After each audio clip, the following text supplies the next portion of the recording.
৳১ meat box কি কেউ ফ্রিতে মিস করতে চায়? সো হ্যালো এভরিওয়ান, সেদিন আমি চলে গিয়েছিলাম পিৎজা পকেটে আমার কাজিন এবং আমার বোনের সাথে, যেটার লোকেশন হচ্ছে গনি বেকারির কিউসি পেট্রোল পাম্পের ঠিক অপোজিটে। সেখানে গিয়ে আমি কি কি খেলাম এবং কি কি অফার পেলাম সেটা নিয়ে থাকছে আজকের আমার ভিডিও। পিৎজা পকেট তো আমরা কম বেশি সবাই চিনি, তাদের ইন্টেরিয়রটা বেশ সুন্দর এবং বেশ কালারফুল। সেদিন আমরা ভেবেছিলাম তাদের বার্গার এবং পিৎজা ট্রাই করব। যখন আমরা অর্ডার দিতে গেলাম তখন আমরা জানতে পারলাম তাদের একটি অফার চলছে, যেটা হচ্ছে ৳1 মিট বক্স। আপনারা হয়তো ভাবছেন ৳1 মিট বক্স কেমনে। আপনারা যদি একটি মিট বক্স অর্ডার করেন এবং সাথে যদি ৳1 দেন, তাহলে আপনারা ওটার সাথে আরেকটি মিট বক্স ফ্রি পেয়ে যাবেন। অর্ডার দেওয়ার পরে তারা তাদের কিছু গেমস দিল আমাদেরকে, যেটা দিয়ে আমরা ভালোই টাইম পাস করতে পারি। গেমস খেলতে না খেলতে আমাদের ফুডটা চলে আসলো।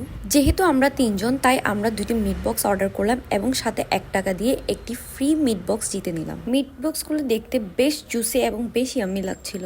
মিট বক্সের মধ্যে আমরা ট্রাই করি ড্রামস্টিক, যেটার প্রাইস ছিল ৳300। সাথে আমরা ট্রাই করি তাদের লোডেড মিট বক্স, যেটার প্রাইস ছিল ৳330। লোডেডটাতে ছিল চিকেন ফ্রাইস, দেন সসেজেস। যাদের ফ্রাইস, চিকেন এবং সসেজেস একসাথে অনেক ভালো লাগে তাদের জন্য এটা বেস্ট। এরপর আমরা ট্রাই করলাম তাদের ড্রামস্টিক, যেখানে ছিল একটি ড্রামস্টিক এবং সাথে ছিল অনেকগুলো loaded fries, sausages and chicken. ড্রামস্টিকটা আমার বেশি ভালো লেগেছে কারণ ওখানে অনেক বেশি বারবিকিউ সসের ফ্লেভারটা পাওয়া যাচ্ছে এবং সাথে sausages, fries, chicken full loaded ছিল। এরপর ট্রাই করি তাদের চিকেন মিট বক্স, যেটা ছিল full of chicken fries. Overall meat বক্সগুলি খুবই ভালো ছিল, অনেক বেশি সসিও ছিল না, আবার বেশি সকিও ছিল না। আমার খুবই ভালো লেগেছে। সো অফারটি মিস করবেন না। আশা করি আজকের ভিডিও এইটুকুই। ওকে, টাটা, বাই।